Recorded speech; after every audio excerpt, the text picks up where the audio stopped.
Hi, I'm Edith. Welcome to yet another episode of the Info series with Property Bank. So today we are going to talk about what is Grade A building. And as you know that for abalone, there's grades, one head means 600 grams. That's actually a very big abalone. And for durians, you have your Mao Shan Wang, your D24, D13, and even red prawn, Hong Xia. Talking about which I feel hungry, but today I'm even more hungry for Grade A office building. So we are going to dive in and discuss more about what is Grade A building. So let's begin. Basically, we'll just start off with the consultants. And in fact, before this shooting, I have also interviewed lecturers from NUS as well as consultants. So I like to say about CBRE's research, which basically dive into Grade A building being a landmark building. It has modern flexible layout, 18,000 square feet per floor, and this building has to be over 300,000 square feet.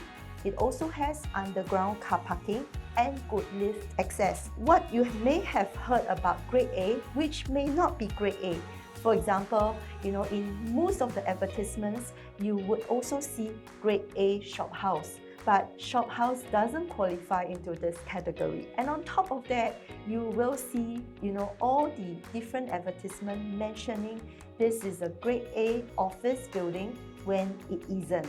So let us, discuss more, and I will share with you our 7 definition of the Grade A office building. And let's also dive in before that, what exactly are the Grade A CBD core offices? To begin with, we will actually categorize 2 different localities. One, which is what we will call the CBD core, and the other one is the non-CBD core. Imagine all these buildings that's in your mind, which is the Grade A CBD core office buildings. They are Marina One, Marina Bay Financial Center, Asia Square, and one of the latest kids on the block, which is Capital Spring. So these are all Grade A CBD core office buildings. And how about non-CBD core offices? They are rural metropolis.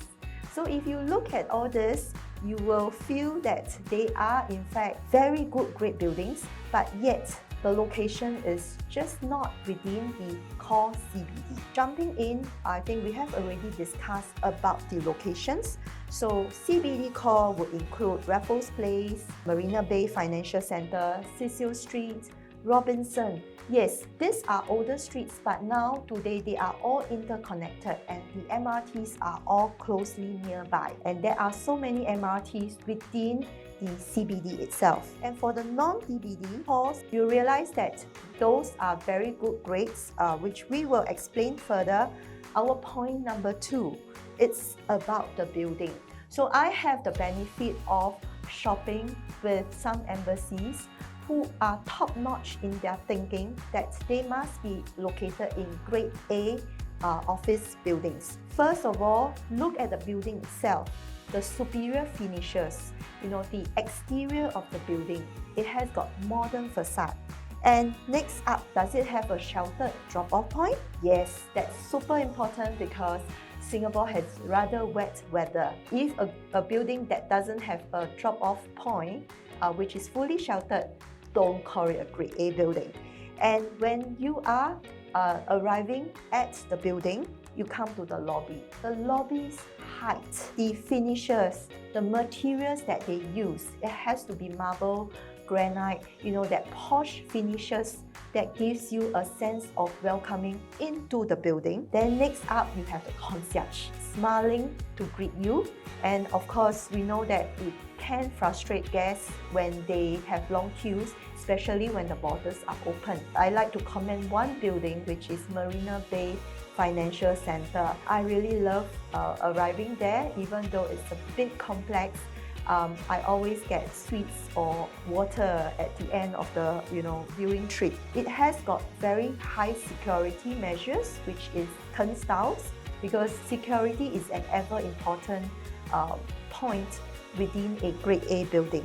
Then coming to the lobby itself, you will have the freshness of the air or some bit of scent that gives you that lush feeling of arriving at the building. Now that we have discussed about what you experience as you arrive at the building, I'm going to bring you up to the level that you are looking for the unit. So it's the floor and the space. So immediately as you arrive at the floor of the office units, you will see the glass door, big glass doors and not timber doors. The height itself is at least about 2.8 meters, nothing shorter, almost column-free. I won't say 100% column-free, but all whatever columns is really tucked right at the edge.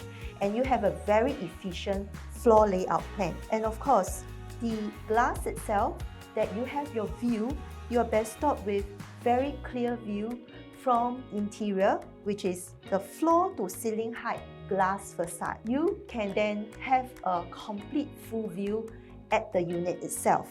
So that's the floor and the space. Next up, we will talk about the tenant mix. At a Grade A office building, you will tend to meet lovely neighbors.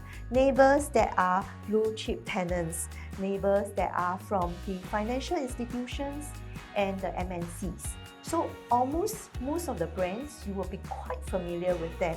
They could be an overseas or a Singapore company, but definitely you are amongst a good neighborhood.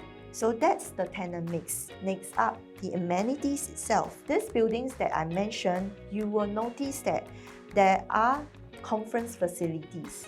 And in fact, one such building that I like to highlight would be Capital Tower, which is located at Tanjong Pagar, and that has got almost a whole floor of conference facilities. You do not need to go to the co-working space to book your conference rooms, but you can have one whole floor that is added value to you as a blue chip tenant.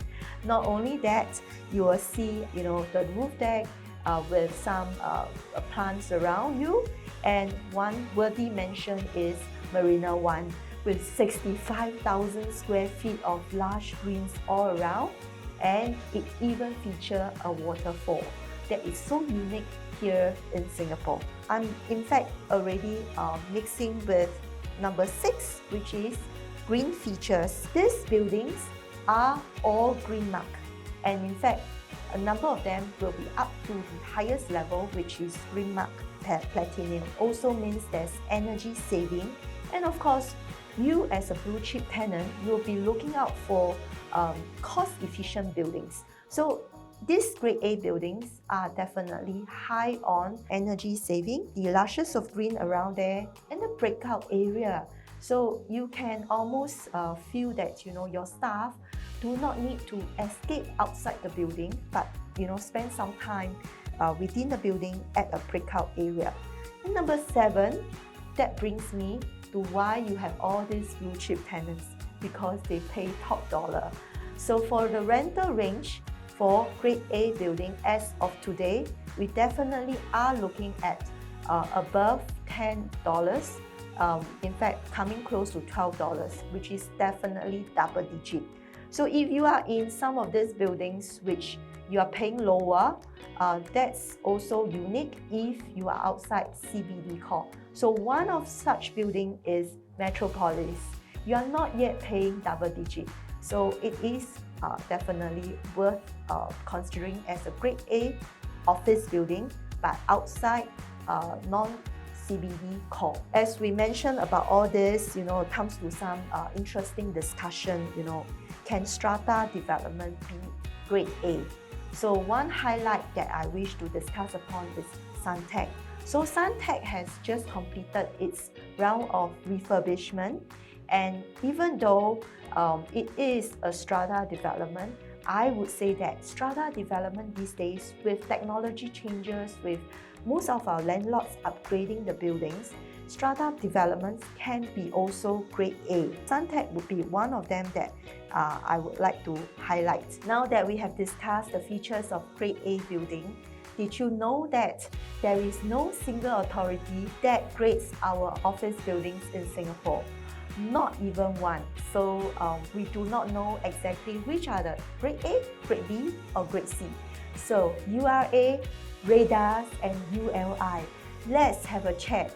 I am sure that we should start to look at programs to grade our buildings so that folks into Singapore as well as the MNCs, they are not confused. They can simply select by the grade of buildings where they want to locate themselves. Yeah. So for you out there, if you're looking at grade A versus grade B, what are the additional perks that you're looking at? In fact, are you willing to pay the extra dollars? Well, each of you will have a different set of needs. It doesn't mean that grade A is superior in terms of location. Definitely, they are all at very good location.